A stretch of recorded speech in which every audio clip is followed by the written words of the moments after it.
जी, अस्सलाम वालेकुम। क्या हाल है आपके? ठीक है। बच्चों, आज का जो हमारा टॉपिक है वो 9th क्लास का यूनिट नंबर 12 है, जिसका नाम है line bisector and angle bisector. ये जो यूनिट है एनुअल पॉइंट ऑफ व्यू से बहुत इंपॉर्टेंट है। उसकी वजह ये है कि जो लॉन्ग क्वेश्चन होते हैं उसमें हर सवाल जो है वो चार नंबर का आता है, 4 मार्क्स का होता है। लेकिन यूनिट नंबर 12 की खसूसियत ये है कि इसमें जो सवाल आता है, इसमें से जो सवाल आता है वो 8 नंबर का आता है। मतलब ये हुआ कि अगर हम इस यूनिट को हम तैयार कर लें तो हमें 8 नंबर इजीली मिल जाएंगे। और वो कोई मुश्किल टॉपिक भी नहीं है, सिर्फ आपने इसको अंडरस्टैंड करना है। इसके अंदर तकरीबन 6 थ्योरम है और 6 थ्योरम हमने इसको अंडरस्टैंड करना है आज के दिन में हमने इसको कवर भी करना है इंशाल्लाह। तो उम्मीद करता हूँ कि आप कंप्लीट वीडियो देखेंगे और इसको अंडरस्टैंड करेंगे। इसके अलावा अगर कोई प्रॉब्लम भी है आपको तो आप मुझे इनबॉक्स पे या फिर कमेंट्स में लाजमी शेयर करेंगे, ठीक है। आइए स्टार्ट करते हैं। इसका फर्स्ट थ्योरम है हमारे पास, जिसकी स्टेटमेंट मेरे सामने है, ठीक है। थ्योरम स्टार्ट करने से पहले कुछ इसके अंदर डेफिनेशन है, वो आपने लाजमी करनी है इस यूनिट की। फर्स्ट डेफिनेशन है right bisector of line segment, ये आपने करना है। और नेक्स्ट है बाइसेक्टर ऑफ एन एंगल। ये डेफिनेशन समरी में मौजूद होंगी, तो मैं आपको लेक्चर के इख्तिताम में आपको ये भी मैं समझा दूंगा इसका मतलब क्या है और डेफिनेशन कहाँ मौजूद है, ठीक है। लेकिन हमारा टॉपिक इस टाइम जो है वो ये है कि हमने स्टार्ट करना है थ्योरम नंबर फर्स्ट 12 चैप्टर का। सबसे पहले एक गुजारिश आपसे ये है बेटा कि जब भी आप मैथ को किया करें ना, तो ऐसा ना हो कि आप टेंशन में मैथ को करें, आप ये समझें कि यार बहुत मुश्किल है। कोई चीज़ इस दुनिया में मुश्किल नहीं है, ठीक है। लिहाजा आपसे गुजारिश है कि आप जब भी मैथ को करें स्पेशल टोटली फ्री माइंड से करें और बिल्कुल रिलैक्स माइंड से, कोई टेंशन वाली बात भी नहीं है। इंतहाई आसान टॉपिक है और मेरे समझने के बाद, समझाने के बाद इंशाल्लाह उम्मीद है कि आप इसको अच्छे तरीके से मज़ीद जो है याद कर पाएंगे। फर्स्ट हमारे पास जो थ्योरम है इसकी स्टेटमेंट है कि any point on the right bisector of a line segment is इक्वी डिस्टेंट फ्रॉम इट्स एंड पॉइंट्स, ठीक है। तो मैं आपको आज एक टिप देने लगा हूँ। वो टिप्स ये हैं कि आप जब भी थ्योरम को स्टार्ट करें, याद करना 2 चीज़ें सबसे पहले करनी है। पहली चीज़ क्या है कि आप इसकी स्टेटमेंट को अच्छे तरीके से हिफ्ज़ कर लें, ठीक है, अच्छे तरीके से। अगर आप फर्स्ट एक थ्योरम कर रहे हैं, पहला थ्योरम कर रहे हैं ना, तो आपको तो बहुत आसान काम लगेगा। जैसे ही 1 2 3 4 5 जैसे ही इसकी मूवमेंट होगी ना, तो सारे थ्योरम जो है वो मिक्सअप हो जाते हैं। बच्चे को असल में आ रहा होता है कि ये थ्योरम ऐसे होगा, लेकिन एक तो एनुअल का एक प्रेशर होता है, उस प्रेशर में थ्योरम सारे सेम होते हैं, सारे लिटिल डिफरेंस होता है उसके अंदर, तो वो मिक्सअप हो जाते हैं। तो आपसे गुजारिश है कि लाजमी आप इस थ्योरम की स्टेटमेंट को अच्छे तरीके से याद करेंगे। इसके अंदर 2-4 बातें ऐसी होती हैं थ्योरम के अंदर जो थोड़ी सी चेंज होती हैं, बाकी तकरीबन मिक्स ही होता है। Any point on the right bisector, हम इस फिक की तरफ नहीं जाते, मैं आपको यहीं से समझाता हूँ पहले। एनी पॉइंट, कोई point on the right bisector. Right bisector होता क्या है बेटा? एक हमारे पास स्ट्रेट लाइन होती है, उस पर लाइन जो मिड से क्रॉस करती है, ठीक है ना। राइट का मतलब क्या होता है? 90 एंगल बनाती हुई क्रॉस करती है, उसको बोलते हैं right bisector. By means 2, sector means हिस्से, 2 हिस्सों में डिवाइड करना उसको। ऑफ अ लाइन सेगमेंट, ठीक है, किसी भी लाइन सेगमेंट को, कोई लाइन जो कि बाइसेक्ट कर रही है, उस लाइन पर कोई पॉइंट है, उस लाइन पर कोई पॉइंट है, वो यहाँ हो सकता है, वो यहाँ हो सकता है, वो यहाँ भी हो सकता है। वो कहता है कि इज है इक्वी डिस्टेंट, बराबर फासला, फ्रॉम इट्स एंड पॉइंट्स, ठीक है, उसके एंड पॉइंट से। किसके एंड पॉइंट से? लाइन सेगमेंट के एंड पॉइंट से, ठीक है। किसका फासला? जो लाइन बाइसेक्टर पर पॉइंट मौजूद है उसका फासला एंड पॉइंट से बराबर है। तो आपने सबसे पहला काम यही करना है कि इस थ्योरम की स्टेटमेंट को हिफ्ज़ कर लेना है। उसके बाद आपका जो नेक्स्ट काम है, अकॉर्डिंग टू स्टेटमेंट आपने इस थ्योरम की फिक को बार बार अंडरस्टैंड करना है, ठीक है। अगर ये 2 चीज़ें आपके कंट्रोल में आ जाती हैं ना, तो आई होप कि आप कंप्लीट थ्योरम बहुत जल्द याद कर लेंगे और इसको फॉरएवर याद भी रख सकते हैं आप, ठीक है। तो अब हम स्टार्ट करते हैं। स्टार्ट करने के लिए एक और भी टॉपिक है जो कि मैंने आपको समझाना है, वो ये टॉपिक है कि थ्योरम के कुछ स्टेप होते हैं सबसे पहले आपने थ्योरम की स्टेटमेंट को याद करना है, फिर आपने इसकी फिग को बार बार ड्रा करना है ताकि आपको याद हो जाए। उसके बाद नेक्स्ट टॉपिक होता है गिवन का। और गिवन क्या होता है?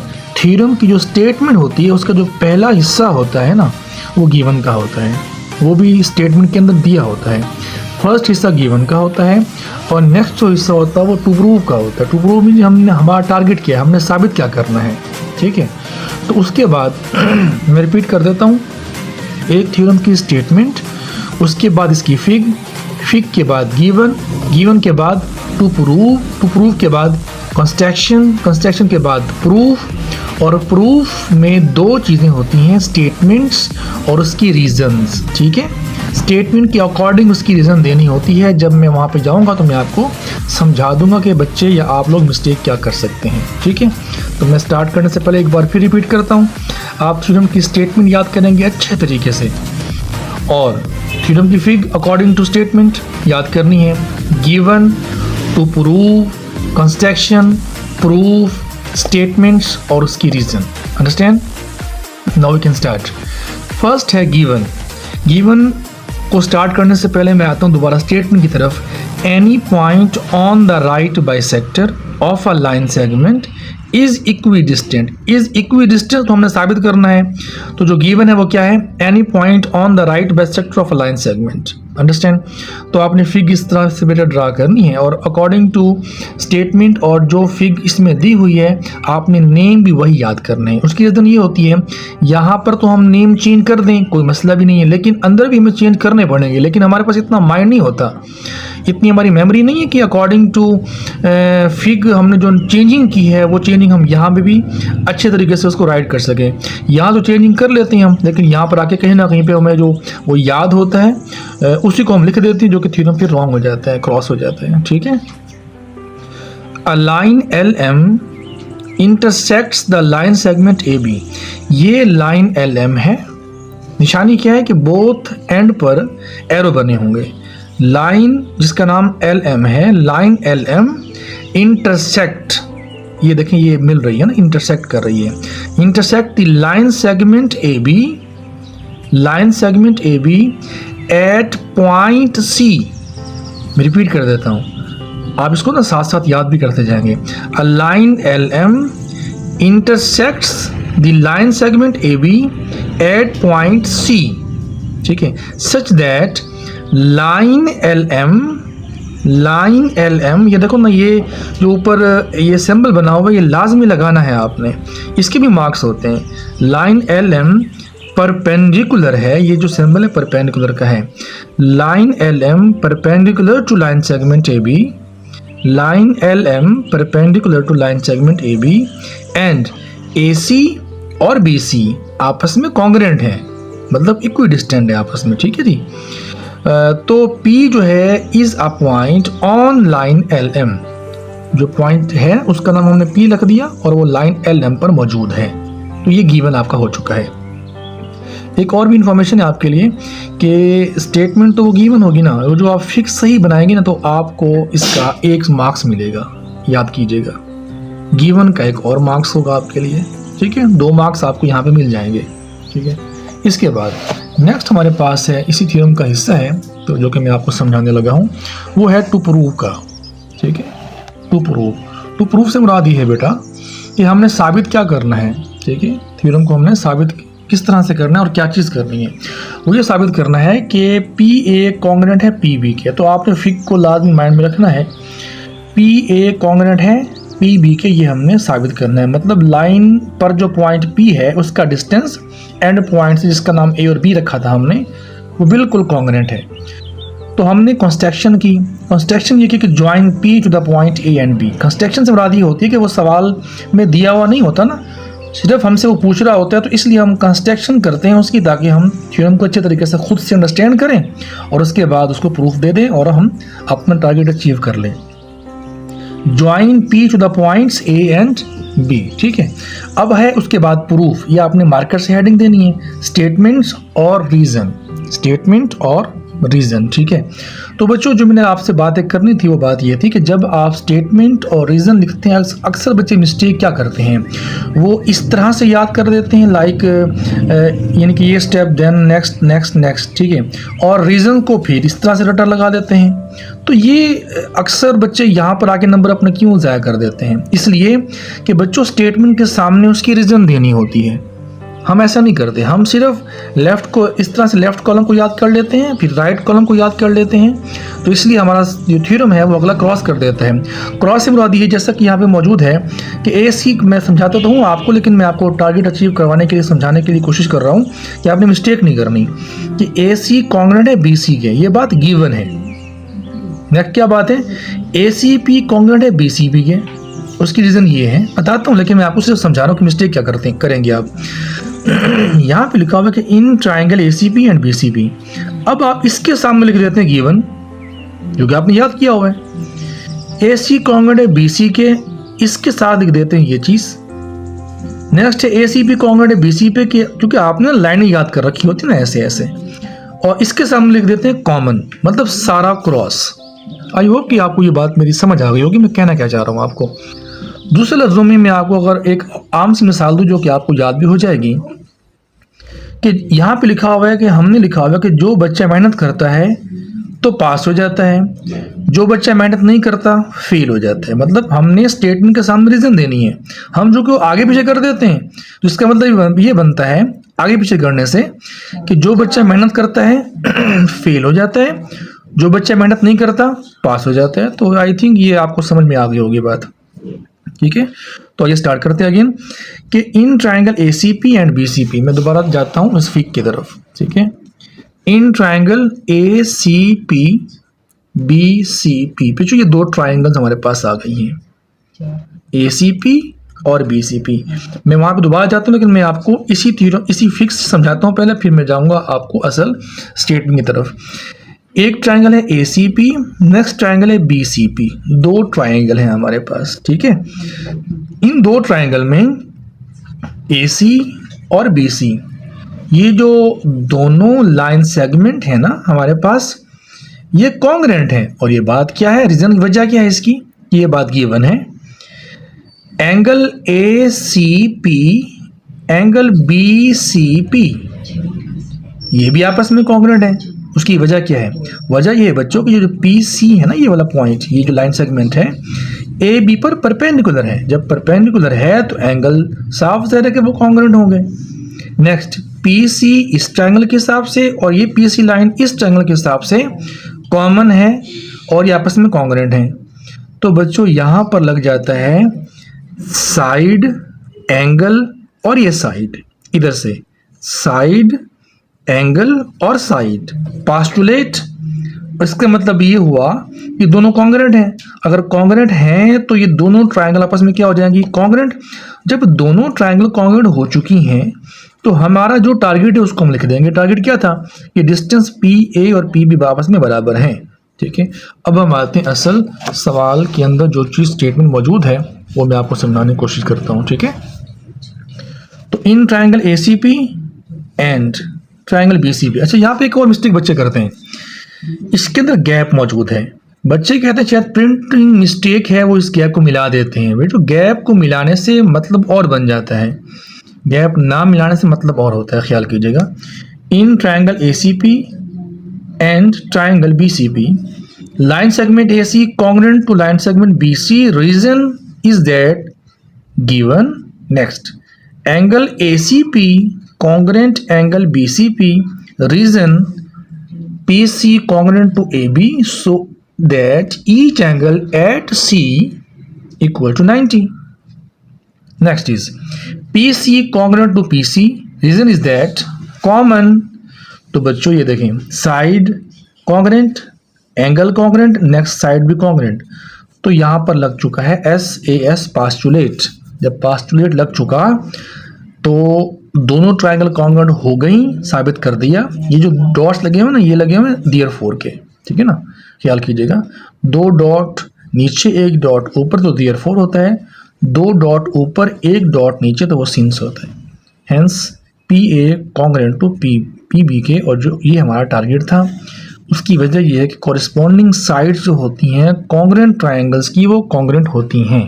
ठीक है, तो एक जो नंबर है वो फिक का होता है, नेक्स्ट नंबर गिवन का होता है, नेक्स्ट टू प्रूव का, देन कंस्ट्रक्शन का। तो 4 मार्क्स आपको यहाँ तक मिल जाते होते हैं। ठीक है, उसके बाद हमारे पास आती है स्टेटमेंट, और स्टेटमेंट कंप्लीट जो होती है वो 4 मार्क्स की होती है, जो कि इनको हम मिलाएं तो वो 8 नंबर बन जाते हैं।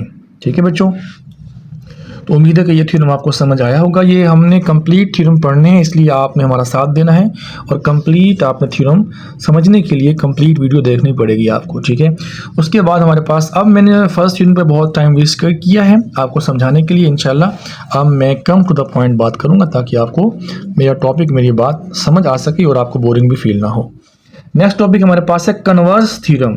अब कन्वर्स क्या होता है, एक बात भी यहाँ पर इंफॉर्मेशन है आपके लिए। कन्वर्स ये होता है कि जो थ्योरम होता है, जो असल थ्योरम होता है और जो कन्वर्स होता है, आपस में अपोजिट हो जाते हैं। अपोजिट इनके अंदर क्या चीज़ होती है बच्चों, जो थ्योरम का गिवन होता है वो कन्वर्स में टू प्रूव बना होता है, जो थ्योरम का टू प्रूव होता है वो कन्वर्स में गिवन बना होता है। तो ये बात आपने याद करनी है।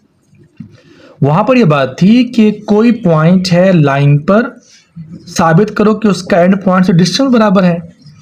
हमने यहां पर करना है कि वो कहता है डिस्टेंस बराबर तो है, साबित करो कि वो परपेंडिकुलर है। यहां पर ये बात है। ठीक है ना, उम्मीद करता हूं कि आपको ये बात समझ आ रही होगी। तो नेक्स्ट इज वही बात कि आपने थ्योरम की स्टेटमेंट को अच्छी तरीके से याद करना है। Any point equidistant from the end points of a line segment is on the right bisector of it, is on the right bisector। अब इन दोनों स्टेटमेंट में क्या फर्क आ गया, is on the, अगर on लग जाएगा तो ये थ्योरम की सेकंड थ्योरम की स्टेटमेंट होगी। अब बस मैं जल्दी जल्दी बात करूंगा इस पर, आपने फिग बनानी है जो कि आपके सामने मौजूद है। ठीक है, ए बी लाइन सेगमेंट है, पी कोई पॉइंट है such that P A congruent to P B, ये बात गिवन थी और वहां पे हमने ये बात साबित की थी। यार उम्मीद है आपको याद होगी बात, और यहाँ पर ये बात गिवन आ चुकी है। तो साबित करना है कि point P is on the right bisector of A B. साबित करो कि P जो है वो ए बी पर राइट बाइसेक्टर है, और उम्मीद है कि आपको ये बात याद होगी कि थ्योरम में ये चीज गिवन थी। बस अब हम नेक्स्ट काम करते हैं। नेक्स्ट टॉपिक ये है कि इसकी स्टेटमेंट है, स्टेटमेंट के बाद इसके रीजन है। स्टेटमेंट ये है बेटा, सॉरी कंस्ट्रक्शन ये है बेटा कि join P to C the mid point of line segment A B. Proof in triangle ACP and triangle BCP PA line segment PB के कॉन्ग्रुएंट क्यों, given PC congruent to PC क्यों, common, ये फिक को देखते जाएंगे ना आप साथ साथ।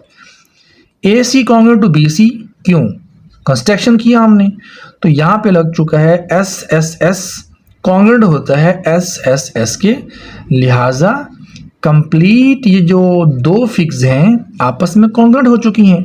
ठीक है, अब यहाँ पर हमारा टॉपिक खत्म नहीं हुआ, अभी हमने साबित ये किया है कि ये दोनों जो ट्रायंगल हैं वो कॉन्ग्रुएंट है। ठीक है, तो मैं पेज चूँकि मूव करवा रहा हूँ तो फिग यहाँ पर मौजूद है, तो लेकिन जब आप नेक्स्ट उसको याद करेंगे ना, पेज मूव करेंगे, तो ये जो फिग है वो आपके सामने होनी चाहिए। किसी भी कॉपी पे आप लिख के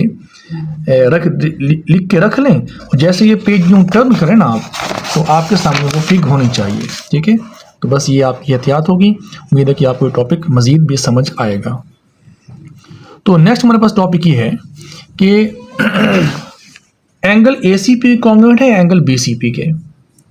वजह क्या है, corresponding angle of congruent triangles के कॉन्ग्रुएंट होते हैं। ओके जी, इसको नाम लिख देना आपने वन में। लेकिन वो कहता है कि एंगल ACP को जमा करें एंगल BCP में, वो 180 बनता है। उसकी रीज़न ये है कि सप्लीमेंट्री एंगल्स बनते हैं। ठीक है बच्चों, फ्रॉम 1 and 2 जो कि ACP कॉन्ग्रुएंट BCP के था, ACP और BCP को जमा किया 180 बनता है। इसका मतलब ये हुआ कि एंगल मेजरमेंट एंगल ACP और measurement angle BCP equal to 90 from 1 and 2। अगर ये 90 है, इसका मतलब ये हुआ कि जो लाइन सेगमेंट PC है congruent to line segment AB। एक बात का खास ख्याल रखना है बच्चों, जो साइडों पे जो चीज़ें दी होती हैं ना, ये थ्योरम का हिस्सा होती हैं, बहुत इंपॉर्टेंट होती हैं, लिहाजा आपने इसको भी याद करना है। PC perpendicular to line segment AB। Reason जो कि यहाँ पे एंगल 90 बन रहा है, ये हम ऑलरेडी यहाँ पे साबित कर चुके हैं। ठीक है, इसी तरह से CA कॉन्ग्रुएंट टू CB, क्यों? क्योंकि हमने कंस्ट्रक्शन किया। अब यहाँ पे गौर कीजिएगा, वो कहते हैं PC जो है राइट बाइसेक्टर है AB का फ्रॉम 3 and 4। 3 और 4 से क्या मुराद है? PC perpendicular to AB, CA congruent to CB। इसका मतलब ये होगा कि जो PC है वो राइट बाइसेक्टर है लाइन सेगमेंट AB का, तो the point P is on the right bisector of AB। जो कि PC वो लाइन थी जो हमने कंस्ट्रक्शन की थी, वो राइट बाइसेक्टर हमने साबित कर दी है। इसका मतलब है जो P पॉइंट से जो लाइन ड्रा की गई थी वो क्या है बेटा? बाइसेक्टर है, राइट बाइसेक्टर है लाइन सेगमेंट AB का। ठीक है, उम्मीद है ये भी थ्योरम आपको अंडरस्टैंड हो चुका होगा। फर्स्ट एंड सेकंड थ्योरम आपस में मिलते जुलते हैं, आपने इसकी स्टेटमेंट को अच्छे तरीके से याद करना है। नेक्स्ट हमारे पास टॉपिक है थ्योरम नंबर 3 का। ठीक है, वो भी आसान है, कोई मुश्किल नहीं है। कहते हैं right bisectors of the sides of a triangle are concurrent. अच्छा, यहाँ पर एक बात याद रखिएगा, फर्स्ट एंड सेकंड थ्योरम मिलते जुलते हैं, 3 and 6 थ्योरम मिलते जुलते हैं। मैं 3 के बाद 4 and 6 करवाऊंगा आपको। ठीक है, रिपीट कर रहा हूँ, right bisectors of the side of a triangle are concurrent. Concurrent और कॉन्ग्रुएंट आपस में मिक्सिंग होने वाले वर्ड्स हैं, तो ख्याल कीजिए, कॉन्ग्रुएंट और चीज़ है, कॉन्करेंट और चीज़ है। ठीक है, कहता है right bisectors of the sides of a triangle are concurrent. Concurrent मतलब एक पॉइंट पे आके मिलते हैं। तो बच्चों आपने ये फिगर बनानी है, लाजमी अच्छे तरीके से अंडरस्टैंड करना है इसको। अब गिवन ट्रायंगल ABC है, साबित करना है कि जो लाइन सेगमेंट AB है, BC है, C है, जो कि राइट बाइसेक्टर्स है ना, वो कॉन्करेंट हैं। कॉन्करेंट मीन्स एक पॉइंट पे आके मिलते हैं। तो हमने यहाँ पे कंस्ट्रक्शन लिखनी है, रा दी राइट बाइसेक्टर ऑफ AB, मतलब AB से हमने एक राइट बाइसेक्टर ड्रा किया, BC से हमने एक राइट बाइसेक्टर ड्रा किया, AC से नहीं करना। क्यों नहीं करना वो बताता हूँ मैं आपको आगे। तो which meet each other at point O, join O to A, B and C, हमने इसको आपस में ज्वाइन करवा दिया। ठीक है, अब आते हैं असल थ्योरम की स्टेटमेंट और उसकी रीजन की तरफ। आपने फिर को माइंड में रख के ये थ्योरम याद करना है, क्योंकि ये स्टेप मूव हो चुका है, ये पेज जो है मूव हो चुका है। OA congruent to OB, OA congruent to OB। मैं आता हूँ दोबारा, ये देखें गौर से, OA congruent to OB, OB congruent to OC। इसका मतलब ये हुआ OA कॉन्ग्रुएंट टू OC। मैं दोबारा वापस जाता हूँ रिपीट करने के लिए, समझिएगा बात को। ये देखें जी, OA कॉन्ग्रुएंट टू OB के, क्यों? Each point on right bisector of line segment equidistant from its and points. तो मुझे बताओ कि ये स्टेप हमने कहाँ पढ़ी है, बताएं जी इधर आप, कहाँ पढ़ी है? ये हमने पढ़ी है फर्स्ट थ्योरम में, तो ये हम साबित कर चुके हैं। इसी तरह से OB congruent to OC as 1, मतलब वही थ्योरम की स्टेटमेंट हम पढ़ चुके हैं और प्रूफ भी कर चुके हैं। From 1 and 2 OA congruent to OB, OB congruent to OC, तो इसका मतलब ये हुआ कि OA कॉन्ग्रुएंट टू OC होगा। हमने बाइसेक्टर ड्रा किए थे AB और BC के, ठीक है जी, उसके मुताबिक तो यहाँ पर बात खत्म हो जानी चाहिए थी ना, लेकिन according to statement 1 and 2 OA congruent आ गया OC के। तो यहाँ पर वो कहता है कि देयरफॉर पॉइंट O जो है वो बाइसेक्टर है CA का। अब ये देखिए यहाँ पे CA साबित हो चुका है, हमने AB BC ड्रा किए थे, याद होगा मैंने अभी आपको कहा था कि CA हमने ड्रा नहीं करना, तो CA अकॉर्डिंग टू स्टेटमेंट हमने साबित कर दिया कि CA जो है वो भी राइट बाइसेक्टर ही है, तो बस बात खत्म हो गई। बट पॉइंट O जो है वो राइट बाइसेक्टर AB और BC का था, ये हमने कंस्ट्रक्शन किया था ना बेटा, तो हमने AB और BC किया था, लेकिन CA आ चुका है, लिहाजा वो कहते हैं कि right bisector of the 3 sides of a triangle are concurrent at point O। ठीक है, तो before going to theorem number 6 आपने एक बात याद करनी है, यहाँ पर ऑब्जर्व दैट लिखा हुआ है, तो ये ऑब्जेक्टिव के पॉइंट ऑफ व्यू से बहुत इंपॉर्टेंट स्टेटमेंट है, आपने इसको याद करना है। The right bisectors of the side of an acute triangle intersect each other inside the triangle. इसकी निशानी ये है याद करने की कि जहाँ पे एक्यूट होगा इनसाइड होगा, ऑब्ट्यूज होगा आउटसाइड होगा। एक्यूट में इनसाइड याद कर लें, ऑब्ट्यूज में आउटसाइड, मतलब O है इधर भी स्टार्ट में, इधर भी O है। एक्यूट और इनसाइड ये कुछ मिलते जुलते मतलब एक वर्ड है, ठीक है। तो याद करना है आपने लाजमी, और इस तरीके से बी पॉइंट भी आपने याद करना है। अब हम चलते हैं थ्योरम नंबर 6 की तरफ, ठीक है। और थ्योरम नंबर 6 जो है बहुत इंपॉर्टेंट इसलिए है कि ये चूंकि लास्ट में दिया हुआ तो अक्सर बच्चे इसको इग्नोर कर देते हैं। कहते हैं the bisectors of the angle of a triangle are concurrent. कहते हैं कि एंगल के जो बाइसेक्टर हैं वो कनकरेंट है। वहां पे था साइड के, यहाँ पर है एंगल के बाइसेक्टर, ठीक है। तो बच्चा आपने भी इस तरह से इसको याद करना है। हमने वहां पे आपको याद हो कि हमने बाइसेक्टर ड्रा किए थे ए बी के, ए बी बी सी और सी ए निकल आया था। अब चूंकि बात कर रहे हैं एंगल की, लिहाजा आपने क्या करना है, इस बी से एंगल ड्रा किया, इस सी से एंगल ड्रा करना है, बस छोड़ देना है और ए ऑटोमेटिकली निकल आएगा, बस जैसा कि हमने वहां पर ये काम किया था। अंडरस्टैंड बेटा? तो देखिएगा आप, गिवन ट्राइंगल एबीसी है, साबित करना है कि bisector angle A B and C concurrent. Concurrent means एक पॉइंट पे आके मिलते हैं आई पर, ठीक है। कंस्ट्रक्शन किया, draw the bisector of angle B and C. A नहीं किया उसने, बी और सी कर दिया उसने, ठीक है। बी और सी को किया है, ए ऑटोमेटिकली निकल आएगा। Intersect at point I from I, draw I F perpendicular to A B, I D perpendicular to B C, I E perpendicular to C A. Proof में दो बातें होती हैं, स्टेटमेंट्स एंड रीजन, ठीक है बेटा। तो स्टेटमेंट क्या है जी, आई डी कॉन्ग्रेंट है आई एफ के। क्यों? Any point on the right bisector of an angle is equidistant from its arms, ठीक है। ये थ्योरम नंबर 4 में है, जो कि हमने वो नहीं पढ़ा तो इसलिए मैं आपको मूव नहीं करवा रहा। तो थ्योरम नंबर 4 में ये स्टेटमेंट है और हमने इसको अभी इसके बाद हमने उसको प्रूफ भी करने जाना है। सिमिलरली आई डी कॉन्ग्रेंट है आई ई के, देयरफॉर अब देखें I D I F, I D I E, तो ये आई डी सेम हो चुके हैं, लिहाजा आई ई जो है वो आई एफ के कॉन्ग्रेंट हो जाएगा। Understand? So the point I is on the bisector of angle ए। बस बिल्कुल वही बात है, वहां पर साइड की बात है, यहाँ पे एंगल की बात है। Also the point I is on the bisectors of angle A B C and B C A. वो कहते हैं the bisector of angle A B and C are concurrent at point I hope कि आपने इसको understand कर लिया होगा। जरा मैंने जल्दी समझाया, उसकी वजह यह है कि मैं आपको ऑलरेडी इसका बेस बना के दिया हुआ है। अब हम बात करते हैं थ्योरम नंबर 4 की, ठीक है जी बेटा।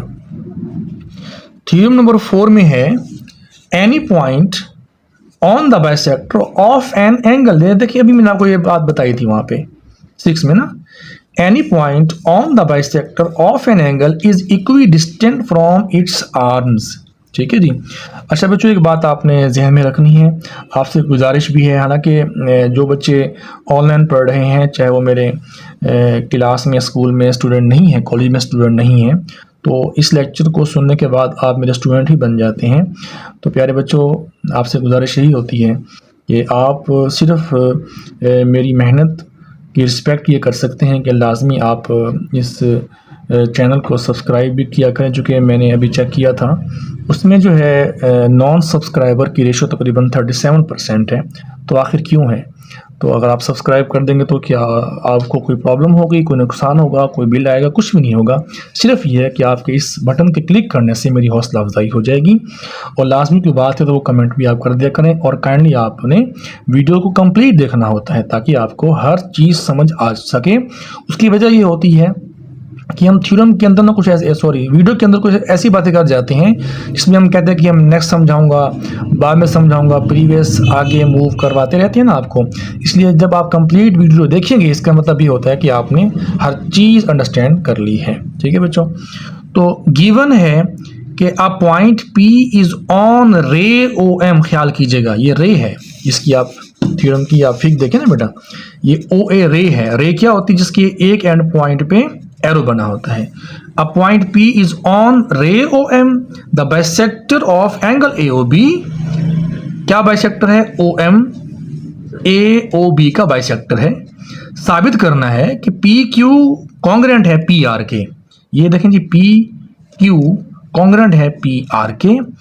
P इज इक्वी डिस्टेंट फ्रॉम रे OA, P इक्वी डिस्टेंट from ray OA and ray OB। Construction draw PR perpendicular to OA and PQ, ये लाइन सेगमेंट, ख्याल कीजिएगा बेटा, ये लाइन सेगमेंट, ये रे, ये लाइन सेगमेंट, ये ray, P Q line segment perpendicular to ray O B. अब मैं पेज मूव करवा रहा हूं तो आपने ये जो थ्योरम की जो फिग है आप अगर लिख लेंगे ना अपनी कॉपी पर और सामने रखेंगे, जब मूव करवाएंगे ना ऐसे, तो आप उसको रख लें सामने। तो इसका फायदा ये होगा आपको कि जल्दी थ्योरम आपको याद हो जाएगा, अदरवाइज फिर आपको प्रॉब्लम करेगा। ठीक है जी। Proof in triangle P O Q and P O R. अब आप अगर मूव करें बैक साइड पे पेज के तो आपको दो ट्रायंगल नजर आ जाएंगी, पी ओ क्यू और पी ओ आर। ओपी दोनों में कॉमन है और ये कॉन्ग्रेंट है। एंगल कॉन्ग्रेंट है क्योंकि कंस्ट्रक्शन किया था।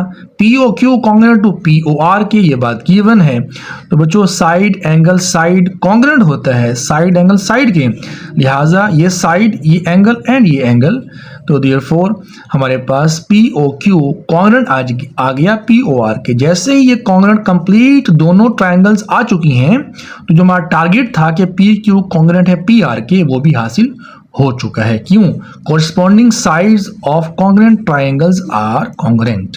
आई होप कि आपने इसको अंडरस्टैंड कर लिया होगा। तो बच्चों ये कन्वर्स थ्योरम है 4 का।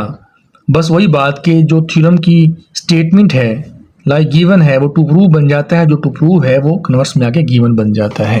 तो उम्मीद है कि आप ये बात ऑलरेडी सुन चुके हैं और आपने इसको अंडरस्टैंड भी कर लिया होगा। Any point inside an angle equidistant from its arm. अच्छा, आपने एक बात गौर की होगी, मैंने 1 2 थ्योरम समझाया, 3 6 समझाया, 4 5 समझा रहा हूं। आपने याद भी ऐसा करना है तो आपको बहुत अच्छे तरीके से याद हो जाएगा। Any point inside an angle equidistant from its arms is on the bisector of it. कहता कि एनी पॉइंट एंगल के इनसाइड में है, साबित करो कि वो बराबर फासला है आर्म से और वो बाइसेक्टर है इसके ऊपर। ठीक है बेटा। Given any point P lies inside angle AOB। ये जो पॉइंट P है इस एंगल के इनसाइड में मौजूद है, such that POQ congruent PR के, sorry PQ congruent line segment PR के, where line segment PQ perpendicular to ray OB। ये ख्याल कीजिएगा बेटा, ये है PQ इस रे पर परपेंडिकुलर है, ये है PR OA पर जो कि रे है इस पे परपेंडिकुलर है। साबित करना है कि point P is on the bisector of angle AOB।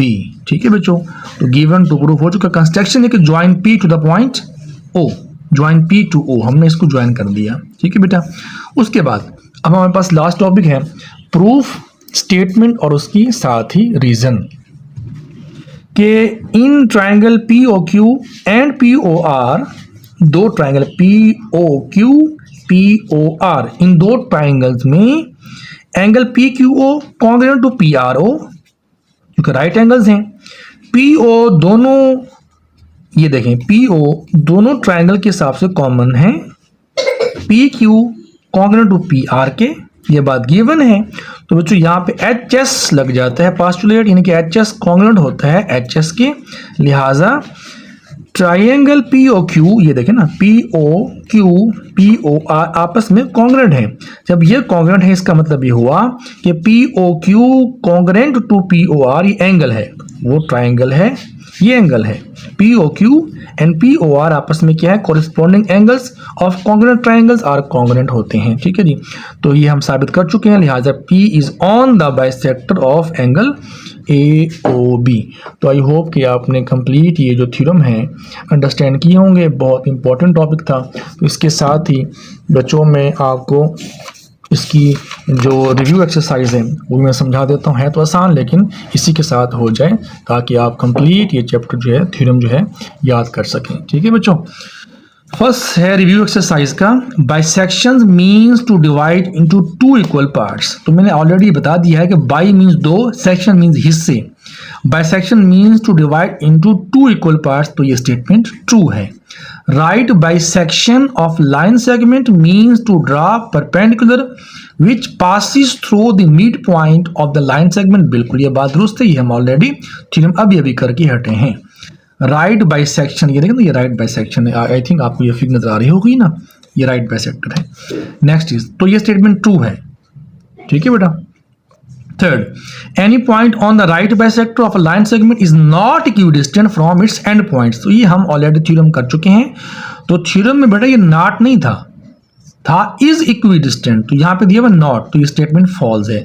अच्छा एक और बात कि जो स्टेटमेंट फॉल्स होती है आपको उसका ट्रू भी आना चाहिए कि वो ट्रू, इसमें क्या ऐसा गैप है जो कि हम उसको हल करें तो वो ट्रू स्टेटमेंट बन जाए। Next is any point equidistant from and points of a line segment is on the right bisector of it, तो ये स्टेटमेंट ट्रू है और ये एक थ्योरम की स्टेटमेंट है। Right bisectors of side of a triangle are not concurrent, तो ये हमने ऑलरेडी थर्ड थ्योरम पढ़ चुके हैं। नॉट को हटा देंगे तो ये स्टेटमेंट बन जाती है, चूंकि नॉट दिया हो तो ये स्टेटमेंट फॉल्स है। The bisectors of angles of a triangle are concurrent, तो ये थ्योरम नंबर 6 है, बिल्कुल सही इसी तरह लिखा हुआ था, स्टेटमेंट ट्रू है। ठीक है बच्चों। Next is any point on the bisectors of an angle is not equidistant, तो नॉट को हटा देंगे तो स्टेटमेंट ट्रू है, नॉट लग गया स्टेटमेंट फॉल्स है और ये भी थ्योरम की स्टेटमेंट है। Any point inside an angle equidistant from its arms is on the bisector of it, बिल्कुल ये थ्योरम की स्टेटमेंट है और एज इट इज वहां पे लिखी हुई है, तो ये स्टेटमेंट जो है वो ट्रू है। ठीक है, अब हम मूव करें क्वेश्चन नंबर फिग वाले, क्वेश्चन नंबर 2 से स्टार्ट होते हैं फिग वाले, ये भी इंपॉर्टेंट होते हैं। मैं ज़रा इस टाइम जल्दी बोल रहा हूँ ताकि स्टेटमेंट जो वीडियो है वो बहुत बड़ी हो चुकी है, तो उम्मीद है कि आप इसको अंडरस्टैंड कर रहे होंगे और एंजॉय भी कर रहे होंगे। लिहाजा क्वेश्चन नंबर 2 है कि इफ़ CD, याद ख्याल कीजिएगा, if CD is right bisector of line segment AB, अगर CD जो है वो राइट बाइसेक्टर है लाइन सेगमेंट AB का, देन OA किसके बराबर होगा? जब बेटा है ही लाइन राइट बाइसेक्टर तो साफ से कि OA OB के बराबर होगा। एंड उसके बाद पूछता है कि AQ लाइन सेगमेंट किसके बराबर है? बेटा AQ ये खड़ा होगा तो ये इसके बराबर होगा BQ के, तो उसका जवाब बस यही है। नेक्स्ट इज 4, 5, 6, तो मैंने साथ ही इसको यहाँ पर ड्रा किया हुआ है, लिहाजा पहले आप 4 को देखेंगे। ठीक है, मैंने यहाँ पर इसको ड्रा किया हुआ है ताकि आप इसी के साथ ही इसको समझते जाएं। कहता है कि if the given triangle ABC is equilateral triangle and AD is bisector of angle A, then find the values of unknown like x, y and z। सबसे पहले आपने याद करना है कि वो कह रहा है कि इक्विलेटरल ट्राइंगल है। अगर इक्विलेटरल ट्राइंगल है इसका मतलब ये हुआ कि इधर भी एंगल 60 होगा, इधर भी 60 होगा, इधर भी 60 होगा, क्योंकि कंप्लीट एंगल्स ऑफ ट्राइंगल तो 180 होते हैं ना बेटा। और ये इक्विलेटरल ट्राइंगल है। इक्विलेटरल ट्राइंगल वो ट्राइंगल होती है जिसकी तमाम साइड्स और तमाम एंगल्स आपस में इक्वल होते हैं। तो आपने ये फिग तो आपको गिवन होगी, लेकिन आपने इसको अंडरस्टैंड भी करना है। अब हम आते हैं इसके सोल्यूशन की तरफ। ईच एंगल इज 60, क्यों? क्योंकि ये गिवन है बात और इक्विलेटरल ट्राइंगल है। इसमें जो एंगल Z है वो 60 है, ये देखें ना Z।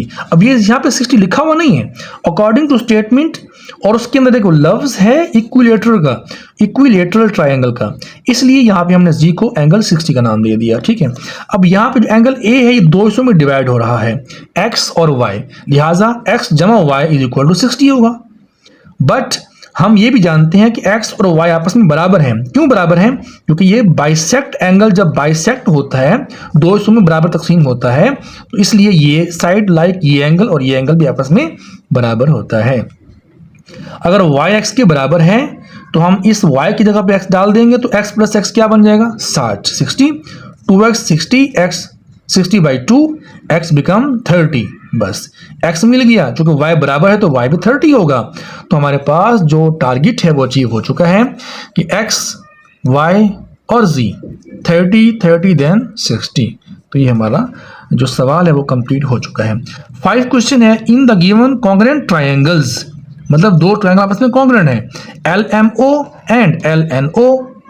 ठीक है, find the unknowns x and y, यानी कि यहाँ पर x है, सॉरी x एंड m, यहाँ पे x है, यहाँ पर क्या है? m है। तो ये हमने फाइंड करना। बेटा बहुत ही आसान काम है, इसको आप इसके इक्वल रख दो, इसको आप इसके इक्वल रख दो और जवाब आ जाएगा। लेकिन मैं आपको दिखाता भी हूँ, ये देखें बेटा, वो कहते हैं मेजरमेंट MO बराबर है ON के। ये देखें जी, MO और ON आपस में बराबर हैं। क्यों बराबर है? क्योंकि ये ऑलरेडी गिवन है, हमने तो कुछ नहीं कहा ना। ये जो लाइन है ना, इसको इस साइड को और इस सामने वाले एंगल को जो है बराबर हिस्सों में तकसीम कर रही है, लिहाजा MO और ON आपस में लाइन सेगमेंट बराबर हैं, लिहाजा M क्या होगा 12 होगा, यानी कि MO M लिख दें तो भी ठीक है, MO लिख दें तो भी ठीक है, तो M क्या होगा बेटा 12 होगा। मतलब यहाँ पे जो MO लिखा हुआ है असल में इसको आप M भी कह सकते हैं, सिर्फ M ये वाला M, ठीक है, तो वो 12 आ चुका है। Now LM equal to LN, ये देखें जी LM इक्वल टू LN, क्यों LM इक्वल टू LN है? क्योंकि कॉन्ग्रुएंट ट्राइंगल्स जो हैं बेटा, इसका मतलब ये होगा कि 2x प्लस 6 किसके बराबर होगा 18 के, ये देखें लिखा हुआ है 6 minus 2 divide x equal to 6, M हम निकाल चुके हैं, जवाब आ गया। अंडरस्टैंड बेटा। Last question number 6, CD is right bisector of the line segment AB। कहता है ये जो CD है ये वाला इस AB पर बाइसेक्टर है। वो कहता है ये जो AB है कंप्लीट 6 है, फाइंड AL LB, ठीक। और कहता है कि अगर BD कहाँ है, BD ये है 4 है, तो फाइंड AD ये वाला, जो बेटा बिल्कुल ये थ्योरम ना ये वाला है, ये बस इसको आप देख लें कि कैसे हमने इसको किया था। बस वो ब्लैंक्स थी, ये जरा हमने इसको डिटेल से बात करनी है, ठीक है। सुनिएगा बात को बेटा गौर से।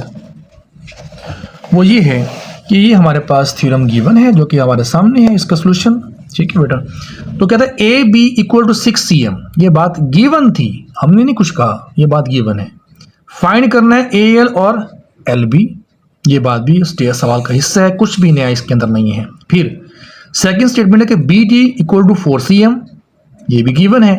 फाइंड करना है AD, ये भी गिवन है। मतलब यहाँ तक टॉपिक क्या है, गिवन है। अब हम कर रहे हैं हल सोल्यूशन 1 का कि AL equal to LB, AL equal to LB, कैसे LB है, चूंकि वो बाइसेक्ट जो कर रहा है ना बेटा, ये लाइन बाइसेक्ट कर रही है CD वाली, तो लिहाजा AL और LB आपस में बराबर है। जब बराबर हैं और अगर हम सिर्फ AL को देखें तो वो AB का हाफ है। अगर हम AL को देखें तो इस AB का हाफ है और AB की वैल्यू उसने सवाल में दी हुई है 6, लाइक दिस वन। सॉरी ये आपको नजर नहीं आ रहा होगा, AB क्या है 6 गिवन है, तो लिहाजा AB की जगह पे क्या लिखेंगे हम 6 लिखेंगे। तो 2 पे डिवाइड करेंगे तो जवाब क्या आ गया 3। इसके मतलब AL क्या आ गया 3 आ गया, AL क्या आ गया 3, LB चूंकि बराबर है लिहाजा LB भी क्या होगा 3, यहाँ पे लिखा हुआ है सिमिलरली, ठीक है ना। तो LB क्या है, वो भी 3 cm है, ठीक है। सेकंड पे आ जाओ, AD equal to BD, AD equal to BD, ये देखे ना, ये क्या है AD इक्वल टू BD, ये दोनों आपस में क्या है बराबर हैं। जब बराबर हैं बेटा सिंपल सी बात होगी ना कि AD किसके बराबर आ जाएगा 4 cm के। अब आप कहेंगे बराबर क्यों है बेटा, AD BD आपस में इसलिए बराबर है क्योंकि CD इनको बाइसेक्ट कर रही है ना बेटा। जब बाइसेक्ट कर रही है साफ जरा, हमने 12 चैप्टर में फर्स्ट थ्योरम ये पढ़ा था ना हमने कि इस CD पर वहां पर क्या थी लाइन, बात क्या थी, वहां पे नाम क्या था LM था, यहाँ पे CD है, इसमें कोई भी पॉइंट होगा तो उसका फासला बराबर होगा। इसका मतलब ये कि AL LB बराबर है, इधर से BD और AD बराबर है। अगर BD की वैल्यू उसने गिवन दी 4 cm तो AD भी 4 cm ही होगा, ठीक है बच्चों।